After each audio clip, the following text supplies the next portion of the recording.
ঠিক আছে ঠিক আছে, যাবো। মা, তোমাকে বলেছিলাম না, এই দেখো এই দিদির কথা। তোমার কথা মনে প্রতিদিন বলে, আমারও দেখার খুব ইচ্ছে ছিল। কি মিষ্টি চেহারা, মেয়েবেলা আমার ছেলে বউ করে ল্যাংটু। মা, কি হয়েছে? সুন্দরকে সুন্দর বলবো না? মার কথা কিছু মনে করো না দিদি, মা এরকমই। চলো দিদি, কেক কেটে নিয়েছি।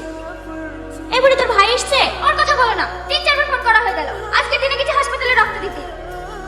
খুব মজা হলো, তুমি না আসলে এত মজা হতো কি না? সত্যি তোর ফ্যামিলিটা অনেক সুন্দর। এই ভাই, এখানে ভেবে ফুলের ডানটাকে পুঁতে রেখেছে।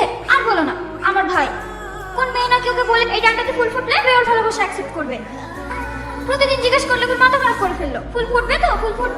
একদিন তো মারে ফেলেই দিছিল, সেদিন সারাদিন বসেছিল। আবার সার করতে ঠিক বুঝলে যে তারপরে গেছে। তুমি বলো, ওই ডানটাতে ফুল ফোটে?